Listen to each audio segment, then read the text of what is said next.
Bonjour dans le monde des langues, dans une nouvelle leçon de production de l'écrit. Écrire un texte pour décrire un lieu et le comportement des personnes, page 142 et page 143.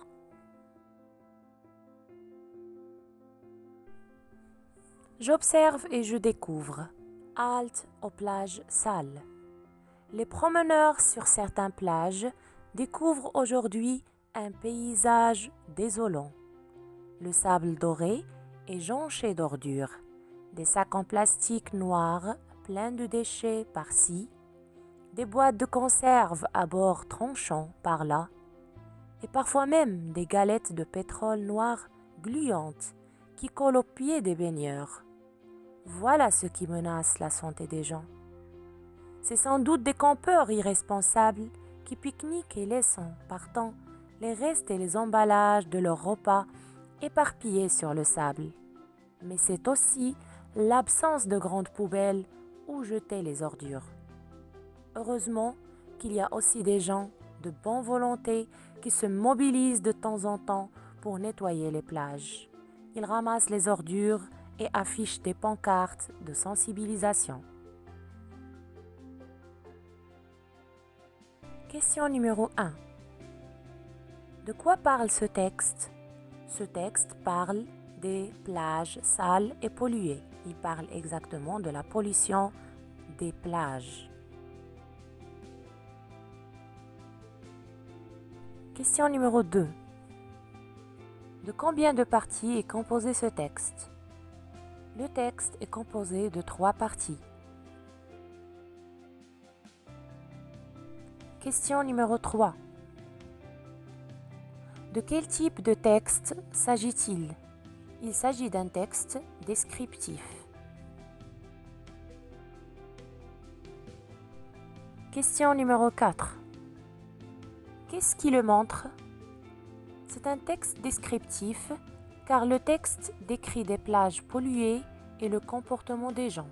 Aussi, on trouve que le texte est plein d'adjectifs.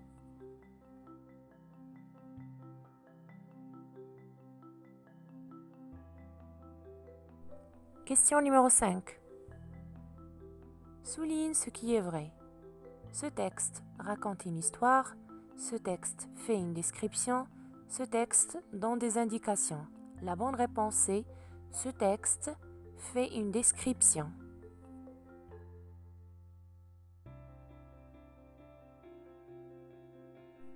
Question numéro 6. Je réfléchis. Sur la forme du texte, question 6. Dans quelle partie du texte on situe le lieu? On situe le lieu dans la première partie du texte, ça veut dire le premier paragraphe du texte.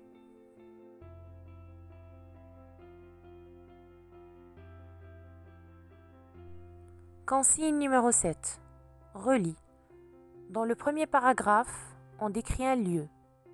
Dans le deuxième paragraphe, on décrit le comportement négatif des personnes. Dans le troisième paragraphe, on décrit le comportement positif des personnes.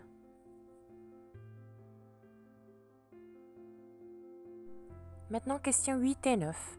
Souligne dans le texte tous les adjectifs qualificatifs encadrent 2 adverbes de manière. Pour la question 8, voici les adjectifs qualificatifs dans le texte. Certaine, désolant, doré, jonché, noir, plein, tranchant, noir, gluante, irresponsable, éparpillé, grande et enfin bonne. Question 9. Encadre 2 adverbes de manière. Le premier adjectif verbal, c'est en partant. Nous avons en plus participe présent. Il indique la manière. Puis nous avons le deuxième adverbe de manière, c'est heureusement. Question numéro 10. Sur le fond du texte, quel lieu est décrit dans le texte? Le lieu décrit dans le texte, c'est les plages polluées. Question numéro 11. Un paysage désolant est un paysage beau à voir ou un paysage triste. Un paysage désolant, c'est un paysage triste. Question numéro 12.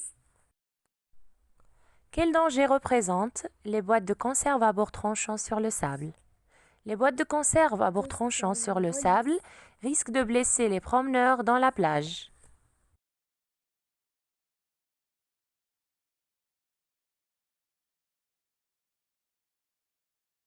Question numéro 13.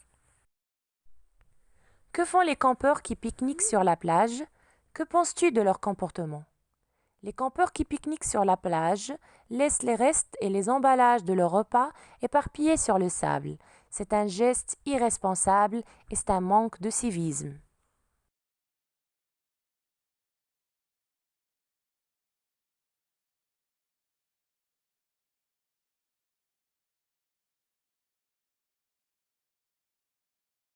Question numéro 14. Que font les personnes de bonne volonté? Les personnes de bonne volonté se mobilisent pour nettoyer les plages. Ils ramassent les ordures et affichent des pancartes de sensibilisation.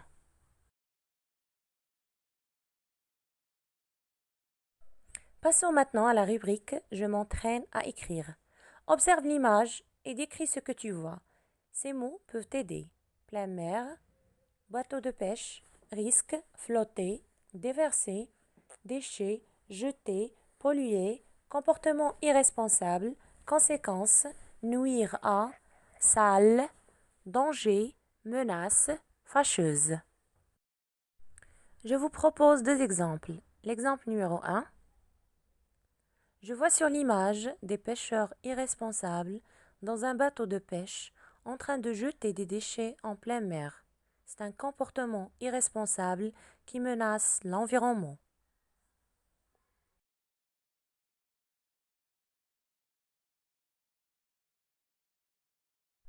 Exemple numéro 2. Je vois sur l'image des personnes dans un bateau de pêche en train de déverser un fût plein de déchets dans la mer. À cause de ce comportement irresponsable, la mer devient un dépotoir plein de déchets. Cela menace la vie des poissons et des mammifères. Passons maintenant à la deuxième rubrique. J'écris le premier jet et je le relis. Tu as participé avec tes camarades de classe à l'opération de nettoyage d'une forêt. Décris le déroulement de cette action.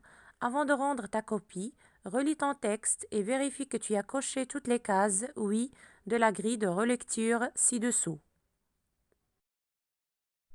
Je vous propose ce récit. Samedi dernier, mon école a organisé une opération de nettoyage de la forêt Mamoura. Une fois sur place, mes camarades et moi étions surpris de l'état désolant de cette forêt.